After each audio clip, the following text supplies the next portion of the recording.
Good day, everyone. Good day, Baguio, and good day, Philippines. Welcome to another episode of our series on ASGM, or Artisanal Small Scale Gold Mining in the Philippines. So, with us today, we have again our guest from the Artisanal Gold Council, and also is the National Communications Officer of the Planet Gold Philippines Project, si Miss Dawn. Again, thank you for taking time to share with us your achievements in the project. No? So for this episode, we will focus on what has the Planet Gold Project has achieved so far. So again, thank you and welcome to our fourth episode now sa ating project on Planet Gold Philippines. Maraming salamat po ulit, Miss Lucy, for having us here in your podcast, Baguio Chronicles. So, yeah, I think yung mga previous episodes na discuss what is ASGM, what is Planet Gold Philippines Project, and ano ba yung Mercury rin. And now, yun na po, ano nga ba ang mga nagawa na ng Planet Gold Philippines Project sa 5 taong nakalipas na tumatakbo ito. Sige, okay lang po, iisa-isahin ko siya per component, 'di ba? May 4 na components po para lang po mas madali natin makita ano ba yung tinutumbok ng mga milestones na to. Una yung sa formalization, Miss Lucy, may mga studies po na ginawa ang project na binibigay po namin yung mga results dun sa mga concerned agencies para tignan at tugunan ano nga ba yung mga problemang dapat ina-address. Una po ay isang study ay yung of course, yung contextual study, importante yung kasi para makita kung ano na ba yung situation doon sa mga pilot sites. Pangalawa is yung assessment on legal framework and illicit financial flow. Kasi 'di ba, malaking parte pa rin talaga ng ASGM yung black market. Saan ba napupunta ang ating mga ginto? And malaking kabawasan din yun sa ating sa national economy. No? So, binibigay po namin to sa MGB at tignan paano ba mas may improve yung gantong aspeto. Another study po ay yung gender study po on women and informal workers economy. No? Tinitignan po dito kung paano ba mas masusuportahan yung mga kababaihan. Hindi lang sa ESGM, no? Pati yung mga ibang informal economy. Kasi nakikita ng grupo na talaga yung women sa ESGM ay informal. Bukod sa informal, invisible. Kung invisible yung ESGM, mas invisible sila. So, mas kailangan bigyan ng pansin, no? Yun yung mga study, pero madami ring mga ginawa na product. For example po ay yung ginagawa po naming knowledge management platform or KM platform. Ito po ay isang one-stop shop interactive platform kung saan mas mapapadali na yung mga minero makapag-apply ng mga permits, ng mga contract kasi online na. And mas ma-streamline na yung proseso kasi sinasabi nga ng miner sa amin, litong-lito na sila kung nasan yung papeles namin. Sabi nila, or minsan pinapapunta-punta kami sa ibang opisina. Parang pahingi ng valid ID, sasihingan ka na naman ang valid ID. So dito, mas madali na makita kung nasan na yung papeles nila at mas madali na, mas mabilis. Parang sila, may tracking system na yes, na-avail nila. And then, sa formalization din po, sabi nga namin, ang formalization is a two-way street. Hindi lang dapat yung miners ang pinupush natin na mag-formalize, pero tinutulungan din natin yung mga government maging ready rin kapag in the time na gusto na talaga ng mga miners, madami na, alam na rin nila kung paano nila i-manage or mas may encourage yung mga miners mag-formalization. May ginawa kaming workshop from Luzon, Visayas, and Mindanao na PMRB workshop or Provincial or City Mining Regulatory Board. Doon po nagsama-sama ang mga contact o yung mga focal person. Kasi madami pa, nung nag-workshop kami, nung na-interview namin sila, hindi pare-pareho yung knowledge nila. Ano ba yung mining? Or iba-ibang interpretation. Exactly. Pati sa batas. Exactly. Yun din po sabi nila. Iba daw yung... So dahil doon, mas naging align sila sa objective at yung anong gagawin. And another one is talaga yung policy workshop. Ito ay sa bawat site po ay invite po namin yung iba't ibang ahensyang nakatutok sa ESGM at saan ba ang magandang supportang miners in terms of health, of let's say policy, etc. So pinagsama-sama namin itong mga decision makers sa policy, and then itong mga nakuha nating mga information, ibabato rin po natin sa DNR MGB kung ano ba yung mga suggestion, recommendation na sa tingin nila ay swak at talaga makakatulong sa sa ASGM sector. So, yun po, yung talagang pag-bridge ng miners, natin ng miners to the government and Mm. vice versa, bridging the government to the miners naman. Yes, oo. Para mas naka-capture yung ano talaga, yung pangangailangan. So, ano naman tayo parang I would think that the government naman is quite flexible kung saan mas mapapagaan at mas mapapabuti yung proseso. I hope they would act on it Yes. immediately so we can help more of this ASGM Mm-mm. actors on the ground, yung ating mga minero Yes po. na lalaki at babae. Yes po. And Oo. if I may add po, sa formalization pa lang pala to, Oo.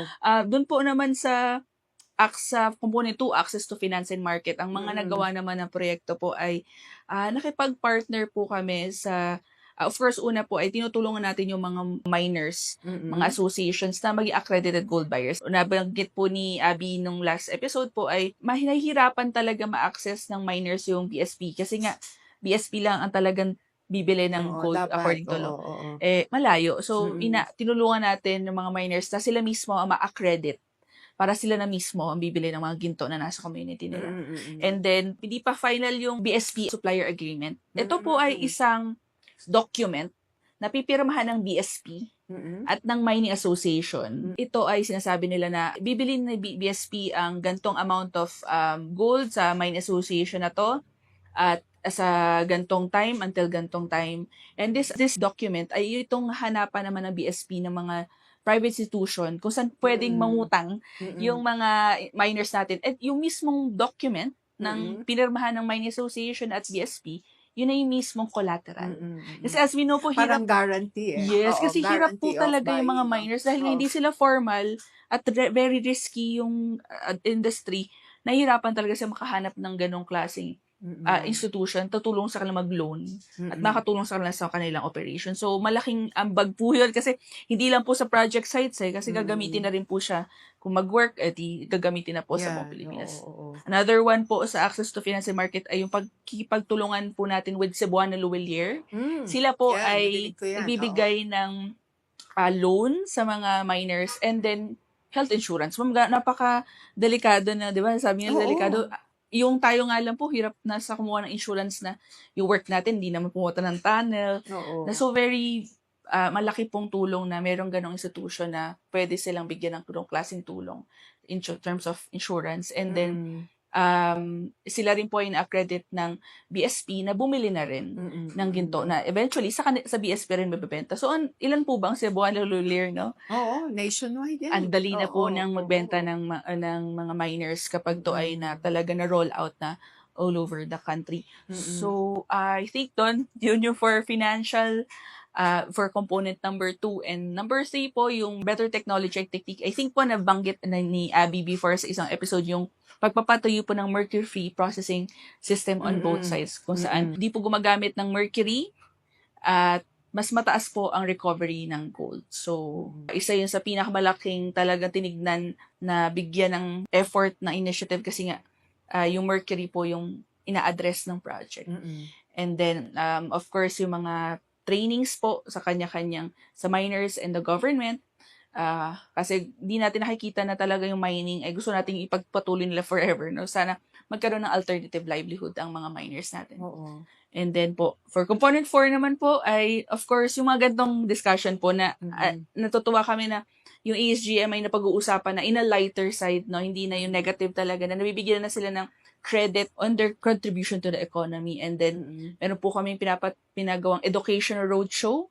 So, nasa schools na kami as kinder, elementary, high school. Yun po yung ini-engage namin and may mga children's storybook kami produce, mga film showing, talaga mapakita yung importance ng sector. And then, eventually, if itong mga batang to ay maging minors, at least alam na nila ano ba iiwasan at ano yung tapang responsible.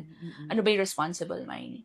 And I think, yun po is siguro yung mga, so far, yung mga, some of the highlights po na makakatulong sa sektor at kaya pa pong isustain kahit matapos na po yung project. Oo, that's good to hear. Bago ko makalimutan, alam mo naman, medyo makakalimutin tayo. You told me about reaching out to schools, yung kasi, yung City Library, we did a special story on them kasi Children's Month nga, no? So, this is for our lifestyle. Sila, may storytelling sessions using large books, like the ones you showed Yeah. nung press con ninyo. So, pwede bang, can I link them to you, or if you can leave some copies of your big storybooks so I can bring to our Yes. city library, because every Saturday they have storytelling sessions sa Children's Park. So this is one way of encouraging children. The reading habits of Filipino children is kind of dwindling already. Yes. So sabi ko, this is one good material for them. And shooting two birds, encouraging them to read, and at the same time, information dissemination Yes. on what ASGM Yes. is. Going back to your discussions sa components, yung highlights ng ng project, yung maganda ring i-reiterate na yung portal ninyo sa knowledge management, na it becomes more accessible to them. We would like to show it probably in our podcast also, the links kung saan nila ma-access yung portal na yan, particularly in terms of their application for formalization. And then yung mercury-free na practices, marami palang efforts na dyan. Like you mentioned, it was mentioned in a previous episode also, that pati yung paggamit ng acids. Yes. Amino acids, which is very safe. I hope there will be more effort put into that. Hopefully yung sa technology, kasi yung technology development and then that technology transfer, I hope this will be supported by our stakeholders, na it becomes available sa ating mga minero at magamit kaagad yung ma-apply kaagad yan. And I hope na there will be other institutions. As I understand, Planet Gold Philippines is already going to end by early 2025. Yes. Yeah. And I hope if the GEF or the UNEP cannot support it anymore, I hope there will be other institutions that will pick up and use the lessons that you learned from from this project, which brings us back to ano ba yung key lessons na unang-una nga again is really engage the community. Kahit yung for us yung social acceptability is not just on the paper, no? Na okay na yan, may FP ka na, etc. But for us, the social acceptability is also respecting the wants and needs of the community. Yun talaga yung gusto nila. So, one is really engaging them, really knowing what they need and they want. Ang dami. Pangalawa po is identifying champions. Importante po na meron kang champion sa community, no? Kasi kahit naman pumalik-balik ka dyan sa community, hindi ka talaga doon, no? Meron talaga dapat kang nahanap na community champion na will speak para doon sa initiative na ginagawa nyo.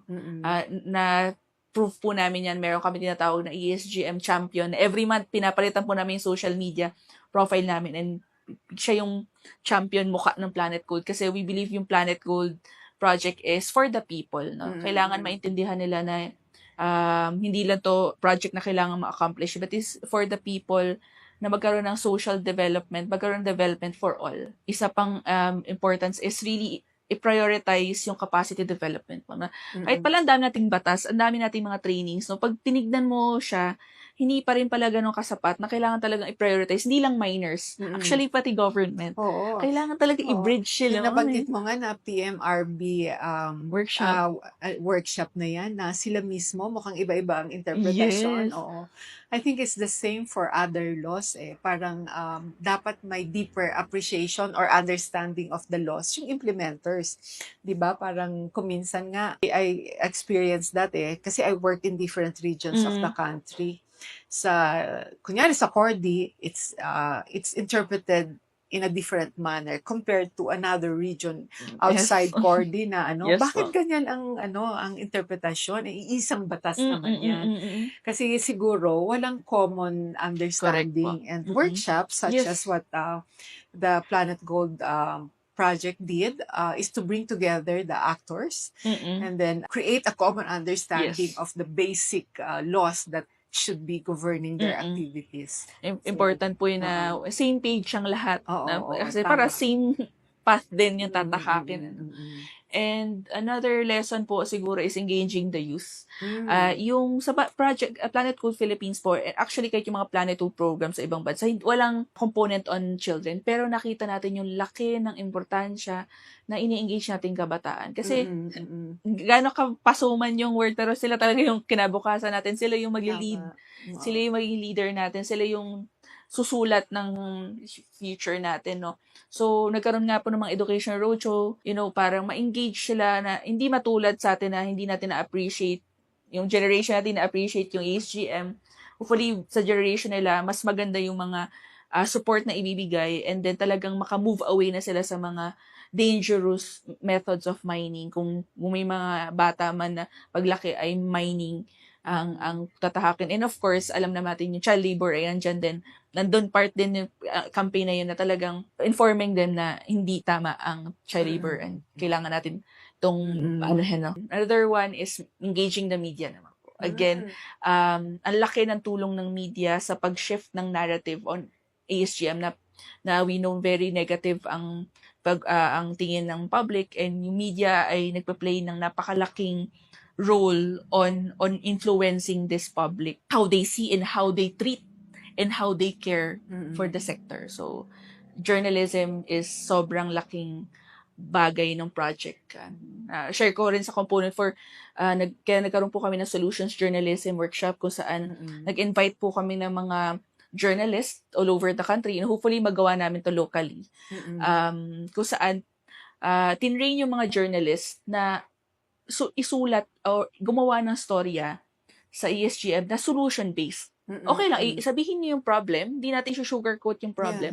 But again, idugtungan nyo para hindi naman ng solusyon. Ano bang ginagawa ng government? Anong ginagawa ng community, number one talaga. At ginagawa ng mga other sectors para mapabuti yung sector. Last to is magkaroon ng mechanism na ma-incentivize yung pagko-formalize.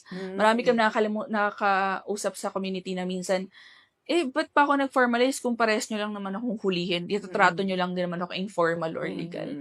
So, bigyan natin ng mas madaming reason yung mga minors na mag-formalize kasi nakikita nila, pag formal ako ganito, ay ganito. And then, siguro last but not the least, pero recognizing women. Yung women minors talaga bigyan ng mas malaking support kasi sabi nga namin, yung kababaihan ay half ng population natin. So, kung pag hindi natin nakikita ang mga kababaihan, half of the population ay napapabayaan natin.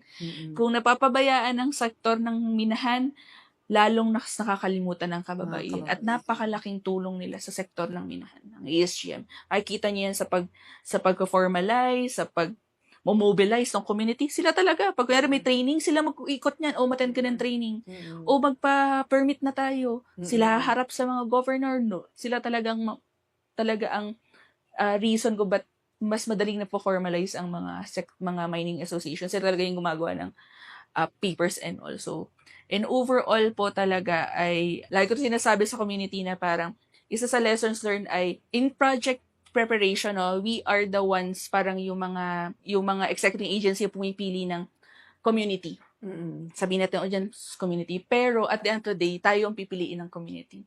Kung i-accept ba nila tayo, kung tutulungan ba nila tayo, kung susuportahan natin initiatives natin. So, laging para sa community dapat yung tutok ng project. No? Na, at the end of the day, para sa kanila at sila ang gagamit ito kahit matapos na yung proyekto. Yeah.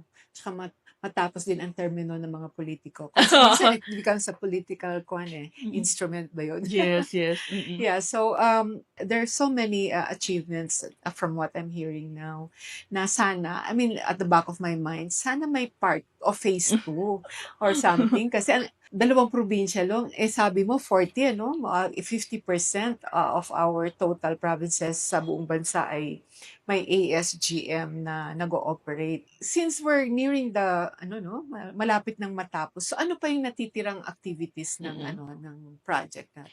So, to answer po, gusto talaga rin namin, pero yung talagang any project naman po funded by international ay talagang limited and laging pilot site. So, one is, magkakaroon po kami ng sustainability plan with MGB kung saan hopefully talaga yung mga lessons learned, yung mga materials, lahat actually Mm. lahat po materials pati po yung children's storybook ay ibibigay po Mm. namin sa kanila. And hopefully ito Mm. po ay magiging blueprint nila kung paano, Mm. kung nag-work to sa gantong setting, sa Paracale, ganyan, or Mm. sa Sagada, maybe this can also work sa ibang mining community. So, Mm. talagang pilot sites and then, for example, lahat ng mga trainings namin, gagawin naming modules, ay Mm. turn over namin po lahat sa government at mga partners namin para hopefully ay ma-replicate na yung mga initiatives dito sa other communities. And then, Mm. another one, yung mga projects po, mga next pong mga darating na events ay, of course, yung turnover ng MFPS sa Sagada at sa Paracale. Sa ngayon po kasi ay may inaayos lang, mga commissioning, mga tinatest Debugging lang. siguro, may mga debugging sessions para walang sablay. Oo. Oo. And then, yun po, magkakaroon mga ceremonial turnover. Sana ma-invite po namin ng Baguio Chronicle. Mm. And then, educational roadshow po sa Paracale naman, 2 schools. Mm. And there we're looking po din sa film showing na by school. So, meron sa Manila, and Mm. meron sa mga major schools po. Talaga Mm. for advocacy naman. Mm. And then, tinitignan pa rin po talaga yung, of course, yung supplier agreement, finally ma-push na. And then, yung KM platform, yung nabanggit ko kanina, hindi pa siya roll pa talaga, development pa, pero Mm. by next year, hopefully ma-roll out na namin at magamit na talaga ng mga Oo, miners. yung inyong knowledge management Yes. platform. Yeah. Kasi most government agencies now have these platforms already. Now you just go to that portal. Kunyari appointments sa big Yes, hospitals. oo. You apply online na Mm-mm. yung appointment mo. Sa applications din sa mga regulatory agencies like DENR, like if you want to apply for special permits or like you have to designate pollution control officer, online na eh. Mm. Online na yung and then they will issue your certificate Yes, online. yes. Even trainings are online. So, napapadali ang buhay ng karamihan at maganda rin yon kung it will become fully operational. Especially nga itong mga ASGM operations natin ay malayo sa city, syempre. Correct Oo. po. So, syempre may internet naman kahit Oo, paano, oo. kahit ano. So, if they are able to access that, I'm sure that's one incentive already. Yung parang parang ini-streamline yung proseso, it becomes easier, it becomes more accessible para sa kanila. At pangalawa, yung nakikita kong kailangang idiin din na incentive for formalizing their groups, Nabanggit nyo kasi yung disparity ng presyo ng ginto, Kung sa black market, syempre babaratin sila, Oo. Sa bagay, may mga accredited naman na, like you said nga, Cebuana Lhuillier, malapit na ba yung mga buying stations nila sa,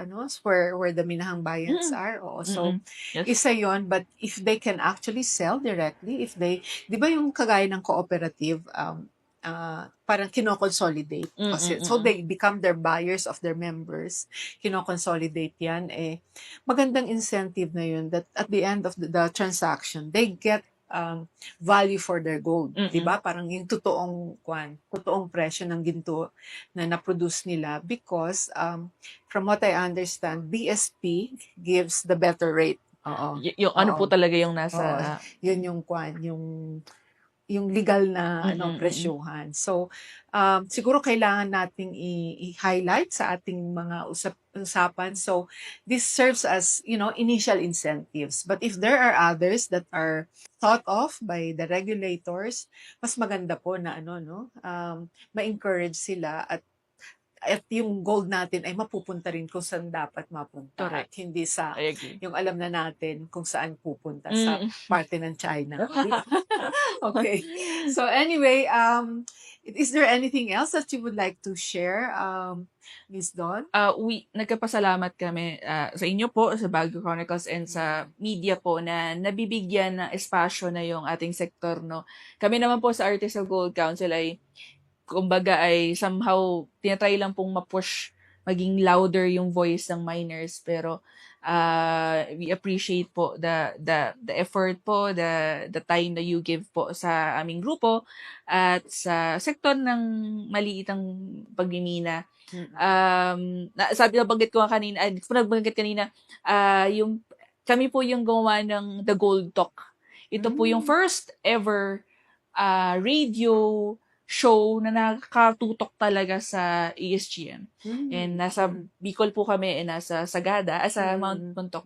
And we're happy na po na after the project po, yung sa Camarines Norte po, itutuloy po nila yung kahit wala na kami. So, doon kasi talaga makikita na napakalaking laking tulong ng media talaga sa development. Hindi man directly, pero yung pag-push no na ma-change yung narrative on the ASGM is malaking tulong po. Kami po nagpapasalamat. And for the message for the ASGM communities, we are thankful na tinatanggap nyo kami sa inyong community para, alam mo yun, madami kami natutunan sa inyo at hinayaan nyo rin kaming magbigyan ng insights and learnings sa project namin. And would like you to know na hindi to yung huli kasi as I think na-mention last time ay yung grupo rin namin ng AGC ang napili para gumawa or tawag sa ganun, tumulong sa paggawa ng action plan? Tumulong sa paggawa ng National Action Plan for the ASGM sa Philippines. So, hindi po itong huli at hopefully po ay magkita-kita po tayo sa mga ibang mga events. At saka sa mga naging project sites ninyo, no? Sa Sagada at saka sa Paracale, yung natutunan po ng project dyan ay malaking tulong sa pagbubuo ng ating National Action Plan. Ano po? So, malaki po yung contribution at na manggagaling po sa inyo sa pamamagitan ng grupo ni na Planet Gold Philippines. So with that, I hope this is not the last time we will have this kind of conversation. Mananatili naman ho even after Project Life yung Artisanal Gold Council. So I hope we will continue having these conversations. Siguro ibang aspeto. But yeah, we would like to look forward to that. So again, maraming salamat kay Miss Dawn at kay Miss Abby who has graced our podcast series. Maraming salamat po sa mga kaalaman na naibahagi ninyo. Pati ho kami, maraming natutunan tungkol sa ASGM. At sana kayo rin po na aming tagapakinig at tagapanood dyan. Marami sana rin po kayong natutunan at sana maipamahagi po ninyo na kung hindi man kayo directly involved sa ASGM, ay maisabi rin po ninyo sa mga kakilala nyo na involved sa ganitong business, sabihin natin, o miyembro ng sector na ito, na napakaraming nakikita ko malaking potential pag tayo magtulong-tulong na palaguhin ang negosyong ito. So with that, maraming salamat and good day everyone. Salamat po.